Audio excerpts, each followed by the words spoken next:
Donc, ce matin, on est dans la suite de notre série du rapport d'enquête. Vous vous souvenez que l'Évangile de Luc, Luc a écrit son Évangile comme un rapport d'enquête. Et son rapport d'enquête nous parle à propos de Jésus.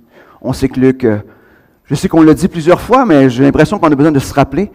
De toute façon, on va passer encore plusieurs mois dans l'Évangile de Luc, fait qu'on va peut-être avoir besoin de se le rappeler quand même à quelques reprises. C'est que Luc a fait le tour des témoins et il a entendu tout ce qu'on l'avait dit à propos de Jésus sur les enseignements et son objectif, c'était de faire un rapport qui soit clair afin que ceux qui lisent ce rapport-là arrivent à la conclusion que Jésus est Dieu, que Jésus est le Sauveur tant attendu. Alors, c'est dans cette optique-là que Luc a écrit son Évangile. Et nous, bien humblement, on essaie un petit peu de décortiquer ce rapport d'enquête. Mais à chaque fois qu'on ouvre le texte, on est là et on est obligé de reconnaître la grandeur de notre Sauveur, de notre Seigneur.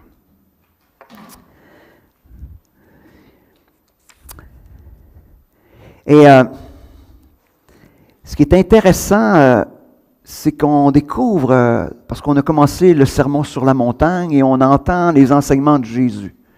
Et Jésus, son discours n'est pas le discours des grands, comment j'appelle ça donc?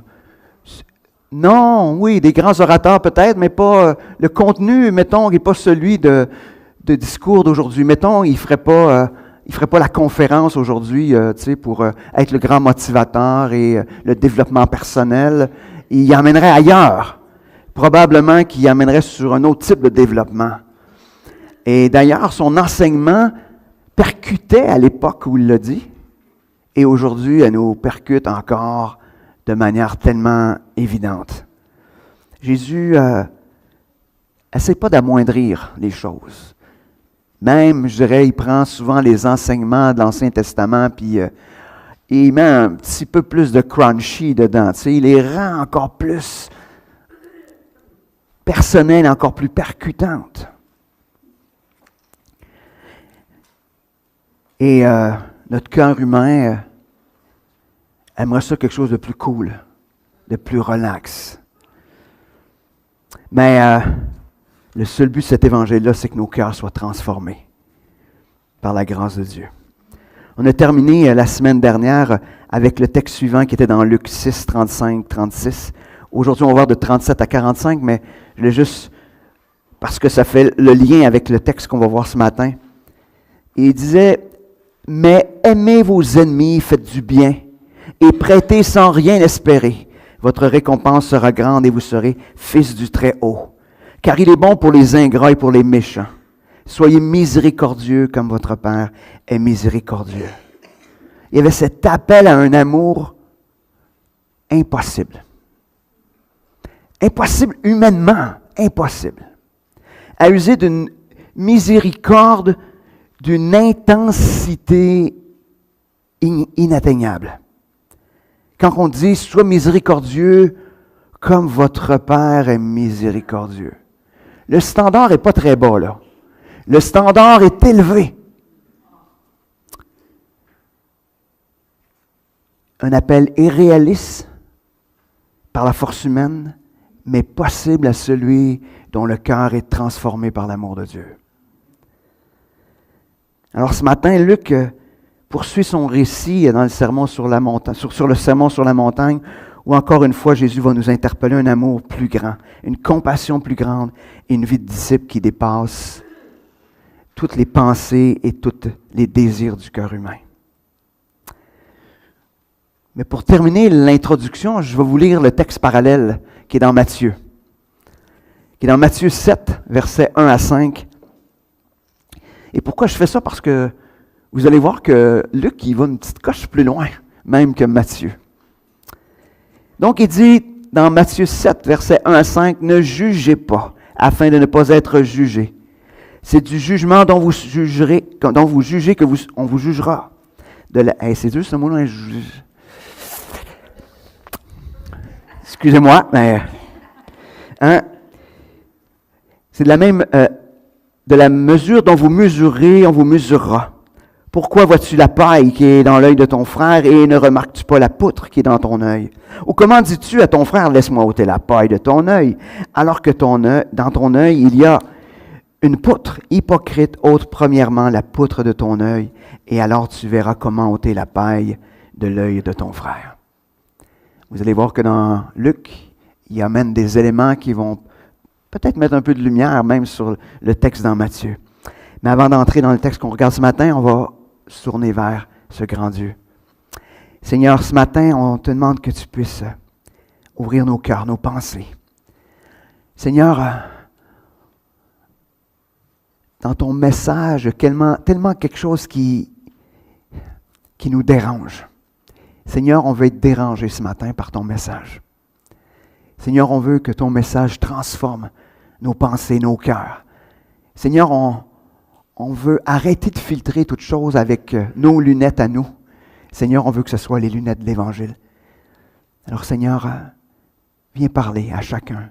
Seigneur, je sais que tu as probablement quelque chose pour chacun d'entre nous ce matin. Alors, Seigneur, qu'on soit sensible à ce que tu veux nous dire.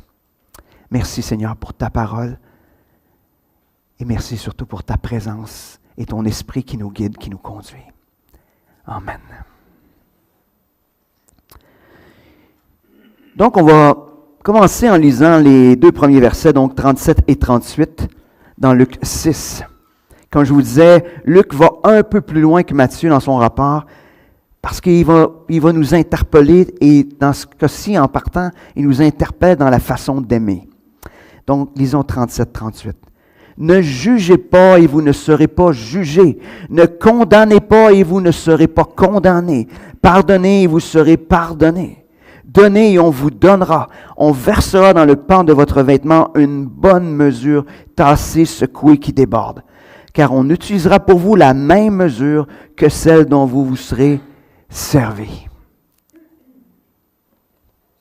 Vous allez voir, oui, ça parle de jugement, ça parle de tout ça, mais ultimement, le message que Jésus veut nous dire, c'est il veut nous appeler à user de grâce, à user de pardon, à user d'amour, d'un amour qui dépasse toute la pensée envers les gens qui nous entourent. Mais on va se permettre d'aller un peu plus en détail. Ne jugez pas. Voici le texte utilisé par beaucoup d'entre nous, peut-être, malheureusement, et dans le monde. Hein? Tu n'as pas le droit de me juger. Tu n'as pas le droit de me juger. Ah, je ne ferai pas ça parce que je ne veux pas être jugé. Je ne veux pas que les gens me jugent. Peut-être qu'on a une mauvaise compréhension du terme juger dans l'Évangile ici. Mais on est là, hein, parce que... Puis, juste en passant, je veux juste vous dire, il dit ne pas juger. Hein? Il ne dit pas à moi de dire « Sylvain, juge-moi pas. » là. Non, il dit « Toi, Sylvain, juge pas. Hein? » On va s'entendre là-dessus. Il s'adresse, prenons les affaires, il s'adresse aux bonnes personnes. C'est pas genre « Tu n'as pas le droit de... » Non. Toi, tu es appelé à pas juger. Mais quel est le sens de juger ici, d'une manière plus précise? Dans les faits, c'est porter une évaluation sur l'autre sans connaître la réalité de l'autre et en se servant de critères humains. Et souvent, les critères humains, c'est comment moi, je l'évalue. Je ne sais pas si... Peut-être qu'il faut que je le répète, hein? Probablement. C'est porter une évaluation sur l'autre sans connaître la réalité de l'autre. Puis, souvent, le critère de jugement, c'est nous-mêmes, ou c'est notre perception de la situation. Il n'est pas en train de... Donc, parce que les Écritures, hein, je ne sais pas si vous savez, mais ça parle d'évaluer les autres. Hein? Donc, il y a des critères où il y a une manière où on peut se permettre.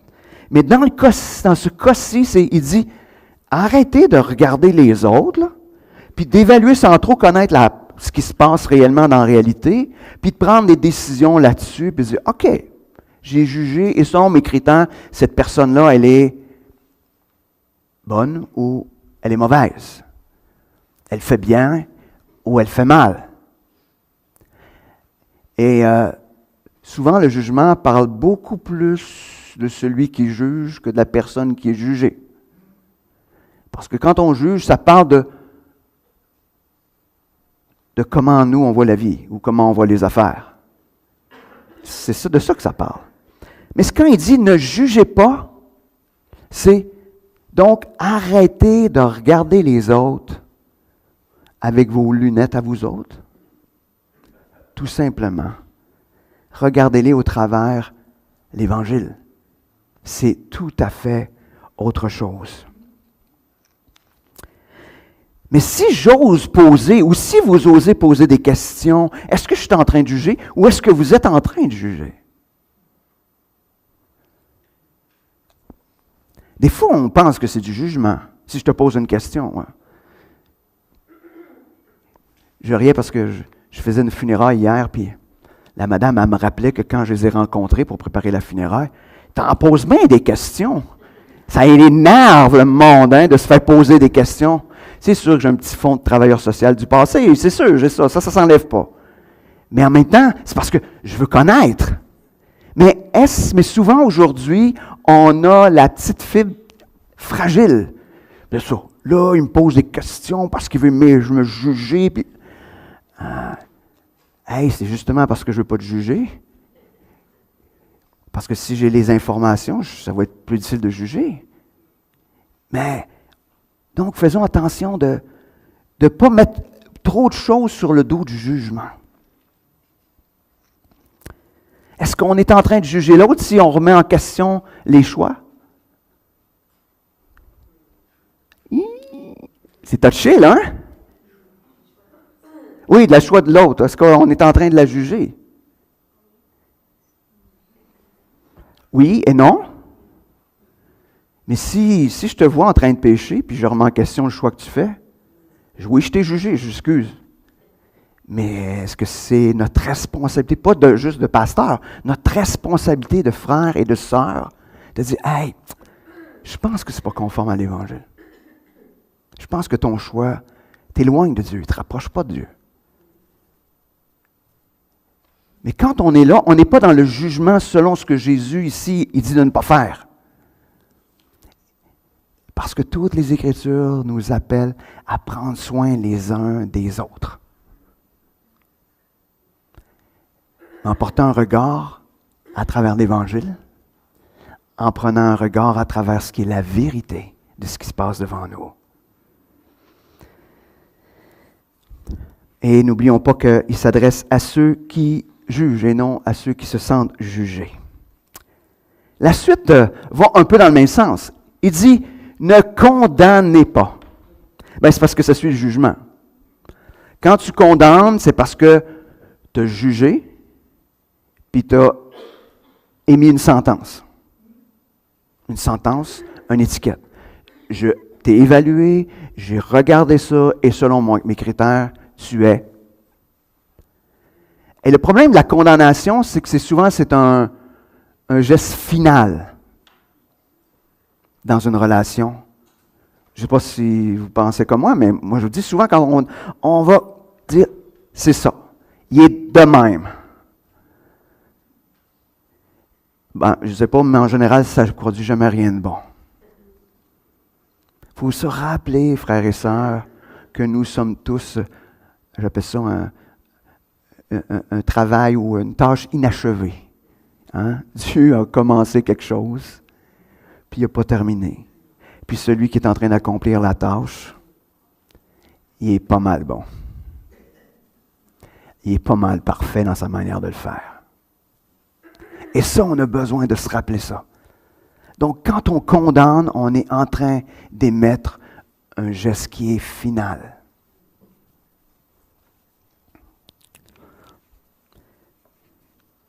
Je ne sais pas si ça vous est déjà arrivé. Peut-être ça arrive juste à moi. Je ne le partagerai pas d'abord. C'est tout ce que je m'apprête à comprendre après. Que des fois, on porte un jugement puis une condamnation sur une situation, sur une personne, puis le temps passe, puis ça fait comme, oh boy, je m'étais planté solide. J'avais un paquet d'informations qui me manquaient. Donc, faisons attention. Parce que des fois, on a des informations qui sont partielles ou qui sont fausses. Et des fois, on condamne et on juge à partir de cela. Donc, prenons le temps de laisser les choses aller toutes seules. Ce matin, je pourrais vous partager la solution. Mais je crains d'être jugé et condamné. Donc, je vais la garder secrète.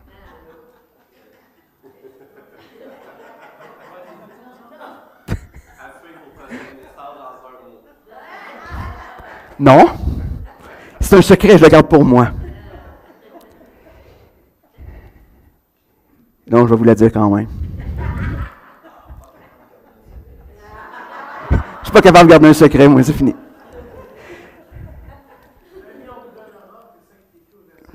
Hein?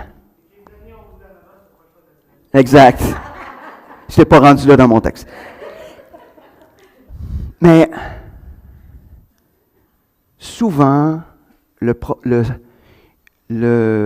problème du jugement et de la condamnation s'installe dans le secret. Ce que je veux dire, inquiétez-vous pas, ça ne sautera pas. Ce que je veux dire, c'est que en même temps qu'on veut pas que les autres nous jugent, en même temps, on garde secret. Tout est secret. Tout est secret. Ma vie est secrète. Vous ne savez pas ce qui se passe dans ma vie. Vous ne savez pas ce que je vis dans ma vie. Personne ne sait. Puis les autres sont comme ça. Puis là, on se rend compte, puis on est deux personnes avec des grands secrets. Puis là, on dit, on veut vivre la communauté. Puis on se dit, tu ne me juges pas, je ne te juge pas. On en entend. On est correct. On est égal.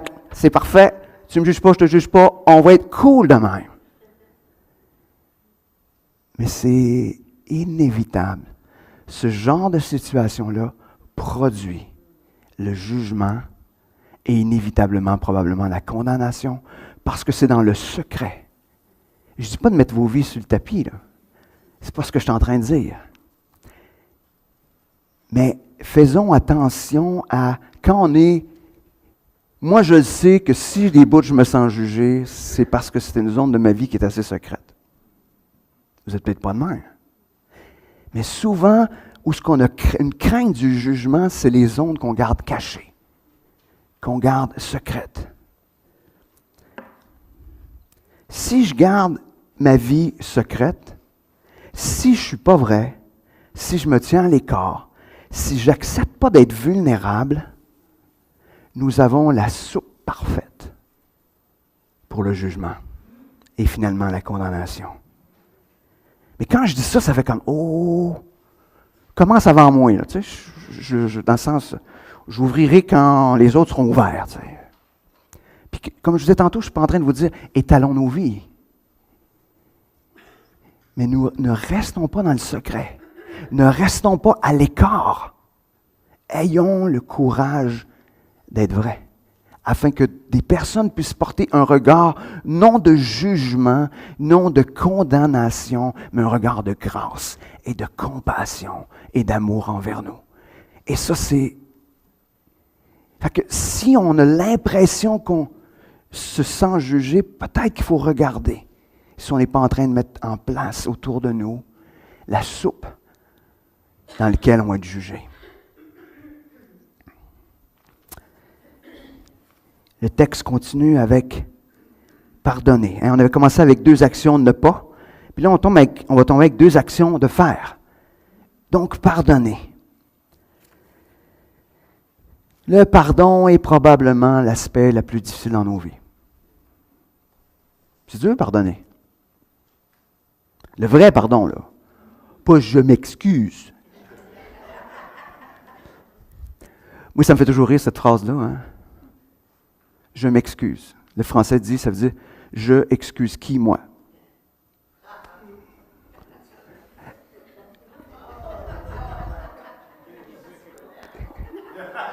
Hein? Il faut commencer par s'excuser soi-même avant de, peut-être. Mais demander pardon et offrir le pardon, c'est divin. C'est divin. Humainement, c'est très difficile de pardonner en profondeur. Le pardon se passe en premier devant Dieu. On est obligé, quand on pardonne, d'aller devant Dieu en premier. Avec ces blessures-là, ces offenses. C'est là que ça doit aller en premier. On n'a pas le choix. Pourquoi qu'on n'a pas le choix? C'est parce que on a besoin d'avoir le regard sur Dieu, lui qui a tout pardonné. Lui qui a subi la pire offense à la croix. Des offenses que jamais, peu importe les offenses qu'on aura, vont égaler l'offense de Christ à la croix. On a donc besoin d'aller à lui pour, premièrement, comprendre la grandeur de son amour, la grandeur de son pardon envers nous, afin après ça d'être capable d'offrir à notre tour ce pardon-là à l'autre. Et c'est ça qui est difficile. Il faut revenir continuellement à la croix. Christ a été rejeté, Christ a été rejeté. Christ a été renié. Ah, OK. Il a été traité injustement. Mettez-en. Toutes les offenses, Christ les a subies à la croix. Et le pardon commence là. Commence au pied de la croix en recevant la grandeur de cet amour-là. Et c'est à ce moment-là qu'on va pouvoir aller et offrir un réel pardon. Hein, un pardon, des fois on n'aime pas entendre ça, mais quand je pardonne à quelqu'un, là, ça veut dire que tu étais endetté envers moi. Puis vu que je te pardonne, ça veut dire que les conséquences de la dette, je les garde ou je les paye. Je les assume. C'est ce que ça veut dire. Pourquoi? Parce que je réalise que Christ a subi beaucoup plus que ça. C'est quelque chose, parce que c'est là que se crée il y a une cassure, puis c'est là qu'on ne veut pas aller. C'est là qu'on ne veut pas aller.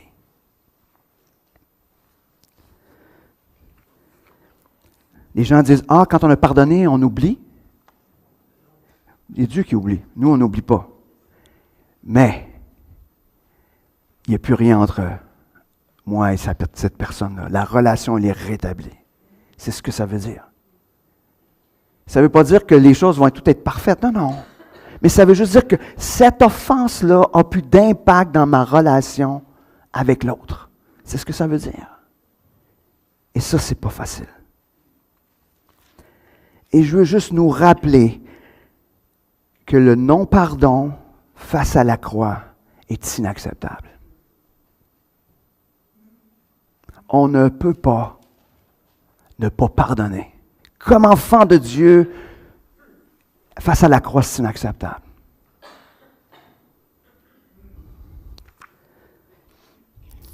Si vous voulez en savoir plus, faites renverser une forteresse.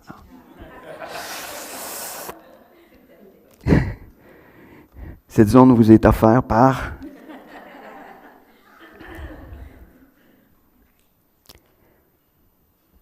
si nous décidions de pardonner au lieu de garder sur notre cœur, Dieu désire nous libérer. Je ne sais pas si vous savez, mais le non-pardon conduit à l'amertume. Hein? Oui, d'une certaine pourrait conduire à la vengeance, mais conduit à l'amertume, moi je trouve, il y a une définition pour ça, l'amertume, j'ai déjà dit, mais l'amertume, c'est un poison que l'on consomme espérant faire mourir l'autre.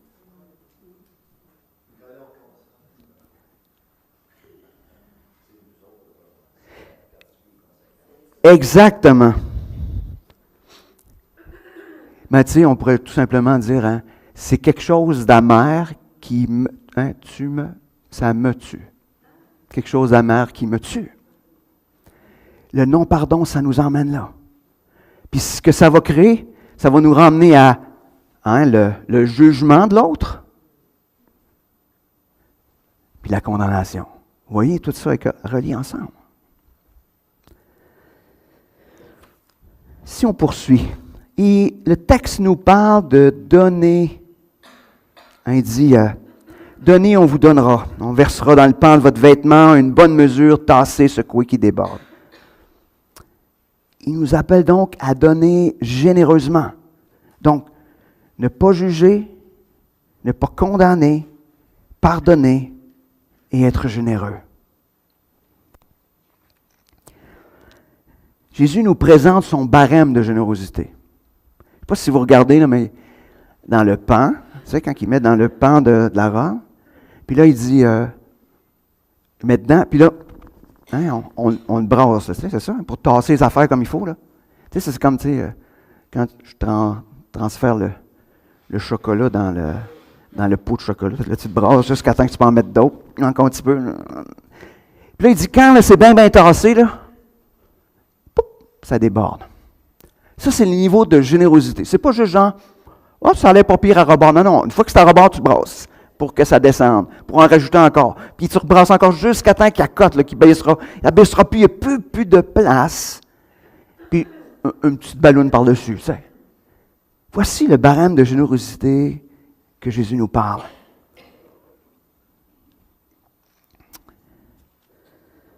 Qu'est-ce que ça voudrait dire pour nous aujourd'hui, avoir cette générosité débordante?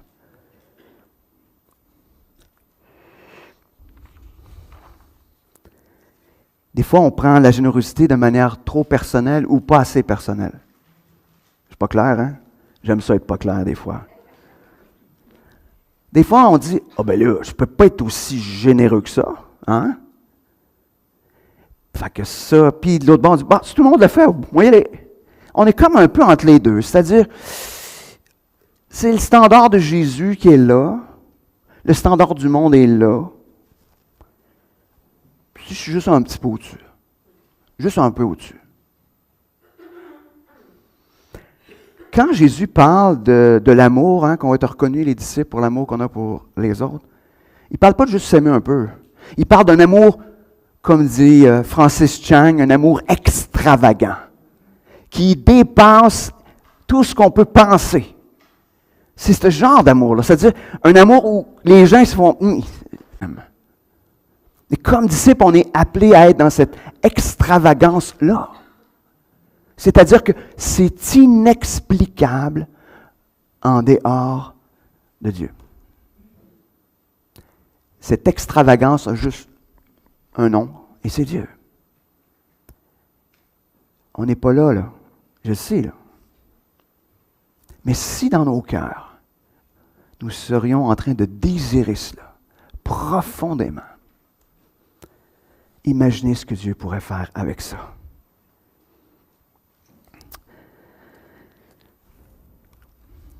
Si on poursuit l'enseignement de... on aurait pu faire 2 messages juste aujourd'hui.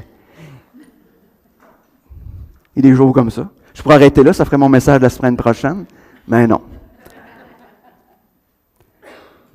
La deuxième partie du passage, à partir du verset 39, d'une certaine manière, ça fait une suite vraiment avec les premiers versets, mais il met un emphase sur ce que ça signifie être un disciple. Donc, il y a comme 3 points qui ressortent de manière plus importante, et on va regarder ça ensemble dans les minutes qui sont devant nous. Verset 39-40. Il leur dit aussi cette parabole. Un aveugle peut-il conduire un aveugle? Ne tomberont-ils pas tous les deux dans un fossé? Le disciple n'est pas supérieur à son maître, mais tout disciple bien formé sera comme son maître. Je dirais, le premier élément d'un disciple, c'est qu'il a une vision claire.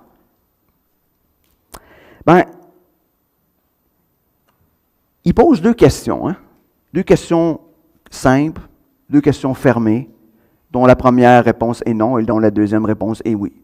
Un aveugle peut-il conduire un aveugle? Non. Ne tomberont-ils pas tous les deux dans un fossé? Oui. C'est clair.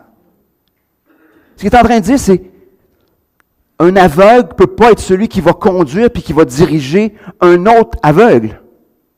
On a utilisé ça pour toutes sortes d'affaires, mais on va le prendre pour nous.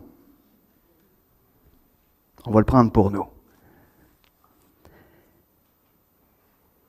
D'une certaine manière, dans cette notion de diriger, on pourrait presque voir cette notion d'avoir des disciples, hein? Conduire. Donc, c'est conduire quelqu'un, prendre soin de quelqu'un, l'emmener ailleurs.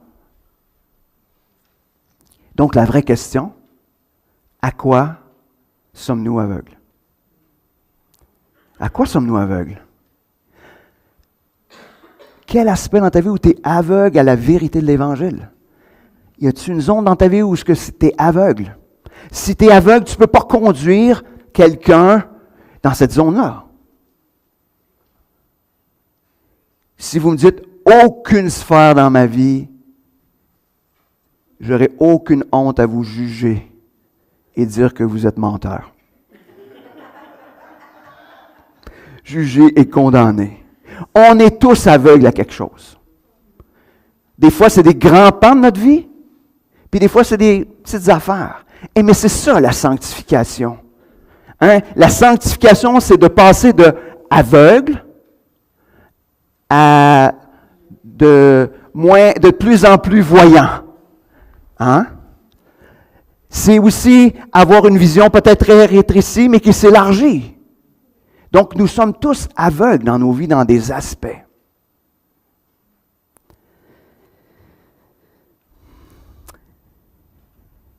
Donc, on a besoin d'avoir les gouttes. Hein?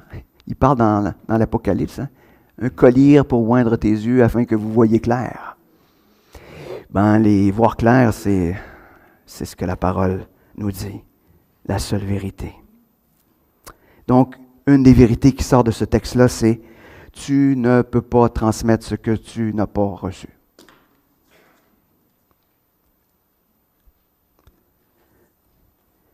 Si je ne prie pas, je vais être un très mauvais enseignant sur la prière. En tout cas, venez pas me voir me faire coacher, là. Vous comprenez?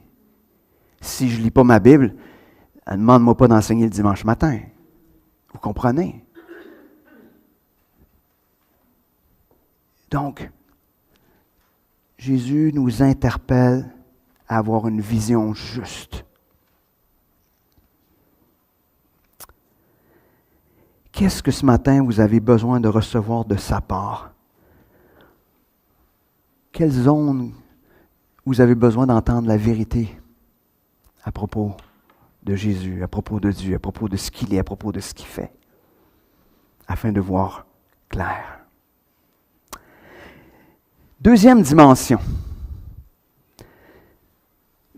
On pourrait appeler ça, moi j'appelle ça une vie obéissante. Jésus utilise une autre image facile à comprendre, une image de charpentier. Versets 41 et 42. Pourquoi vois-tu la paille qui est dans l'œil de ton frère et ne remarques-tu pas la poutre qui est dans ton propre œil? Ou comment peux-tu dire à ton frère, « Frère, laisse-moi enlever la paille qui est dans ton œil, toi qui ne vois pas la poutre qui est dans le tien. » Hypocrite, enlève d'abord la poutre de ton œil, et alors tu verras clair pour retirer la paille qui est dans l'œil de ton frère. Juste peut-être vous faire un petit ajustement. Le mot paille, c'est le mot aussi pour du brin de scie ou de la sciure de bois. Ça va bien avec la poutre. Ce que je dirais, c'est que la paille ou la sciure de bois, c'est irritant quand tu l'as dans l'œil. Mais je peux vous dire que la poutre, ça rend carrément aveugle. Vous êtes d'accord avec ça? C'est bon. L'aveugle peut-il intervenir pour enlever... Tu sais, si j'ai une graine dans l'œil, je ne demanderai pas à un aveugle de venir enlever la graine qui est dans mon œil. Je risque d'avoir un troisième œil. Ou juste un après.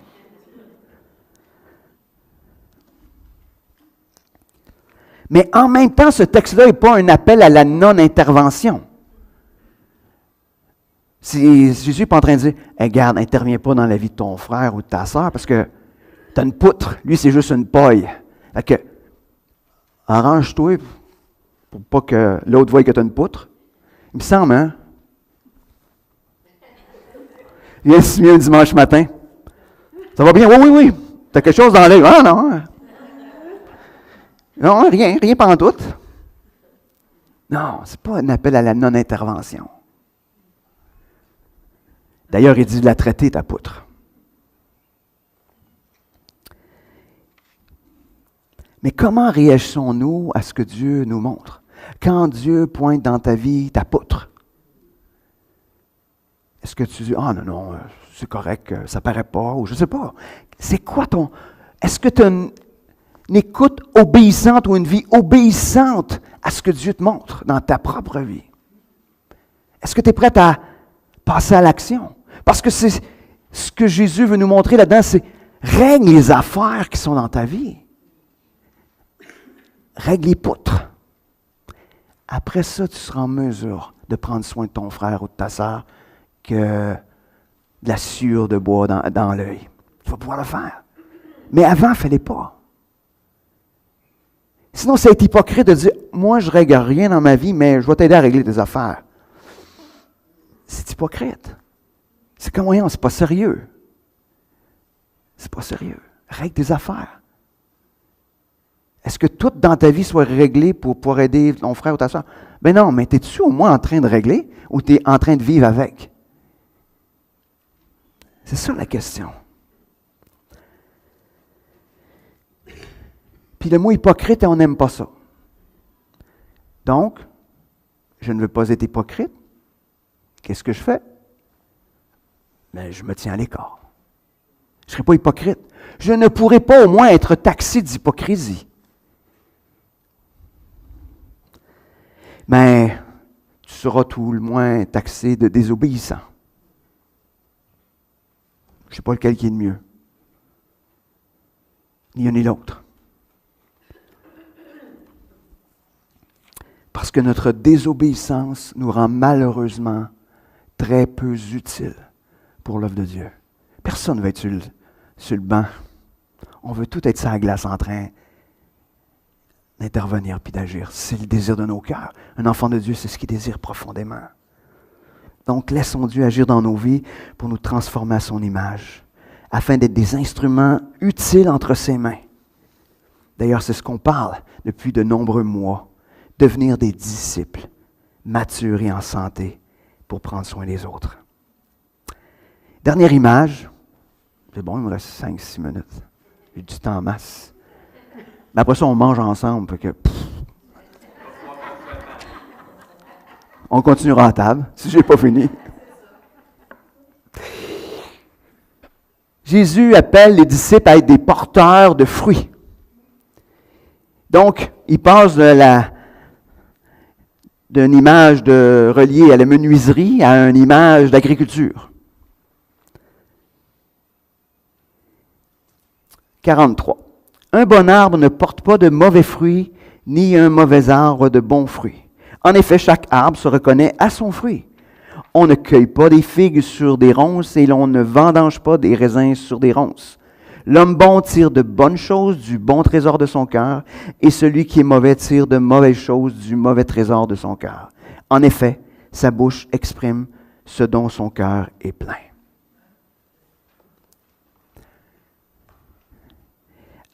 L'arbre porte les fruits qu'il doit porter. Ou plutôt, porte les fruits il ne peut pas faire autre chose que faire ce qu'il doit porter. Tu sais, un pommier va avoir des pommes. Je ne cherche pas de kiwi là-dessus, il n'y en a pas. S'il y en a, à cette heure, j'ose pas dire qu'on ne peut pas. À cette heure, on peut greffer n'importe quoi avec n'importe quoi. Okay. Mais il peut juste porter les fruits qu'il doit porter. Mais en même temps, pour quelqu'un comme moi qui n'est pas super bon dans la connaissance des arbres fruitiers, quand il y a le fruit dedans, je peux dire c'est quelle sorte d'arbre. D'accord? Si je vois une pomme, je vais dire c'est un pommier. Ça se peut que je me trompe. J'étais capable de me mettre en danger qu'un fruit inconnu, qui sentait la pomme, mais que j'aurais pu mourir. C'est une autre histoire. Mais en principe, le fruit nous permet de discerner l'arbre. Donc, si notre vie est comme un arbre, puis cet arbre va porter donc les fruits qui correspondent à ce qu'il est fondamentalement. Alors, qu'est-ce qui est dans notre cœur? Parce que ça dit que ça va parler de l'abondance du trésor de notre cœur. Qu'est-ce qui est dans notre cœur? Quels fruits? Les fruits démontrent qu'est-ce qui est dans notre cœur. Tout simplement.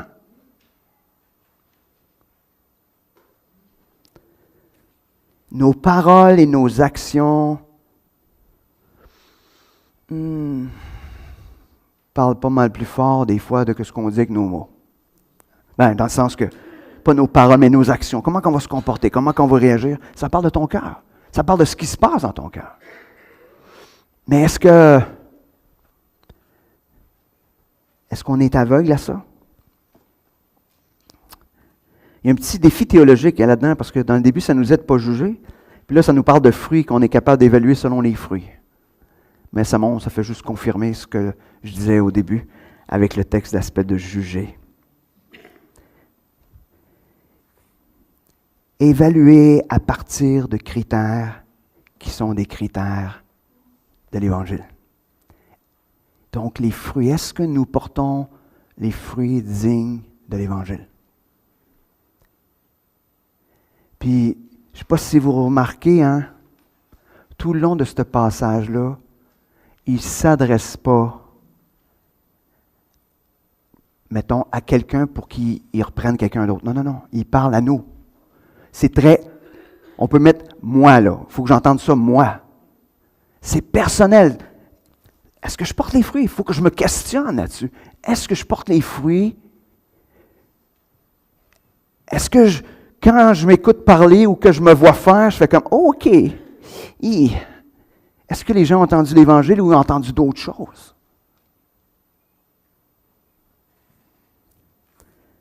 Si on prenait le temps, donc, à partir de tout ça ce matin, de s'évaluer personnellement, si on osait demander à Dieu de sonder nos cœurs. Déjà depuis plus d'1 an, continuellement, je prie le même texte que j'ai déjà partagé, mais que je vais refaire encore, qui est dans le psaume 139, versets 23-24. Je le prie. Je le prie chaque jour. Des fois, je saute des jours, puis le lendemain, je me dis, oh, j'aurais peut-être dû. Sonde-moi, ô Dieu, et connais mon cœur. Éprouve-moi, connais mes préoccupations. Regarde si je suis sur une mauvaise voie et conduis-moi sur la voie de l'éternité. C'est très personnel. Est-ce qu'on est prêt à laisser Dieu nous sonder? Est-ce qu'on est prêt à laisser Dieu révéler notre cœur, mettre en lumière? Sonder, c'est de vérifier profondément. Éprouver, c'est tester. C'est souvent là qu'on ne passe pas le test, quand on est testé. On fait comme « Ouh, OK. »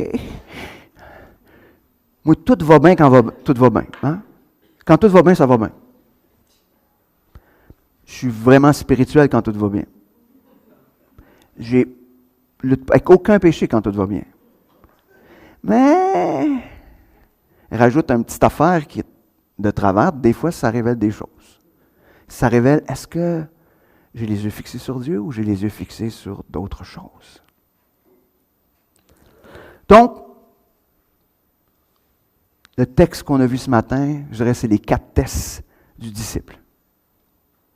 Le premier test, c'est, est-ce qu'on aime sans juger, sans condamner, en pardonnant, en étant généreux?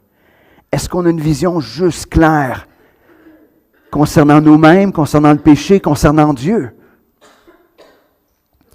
Est-ce que nous sommes obéissants?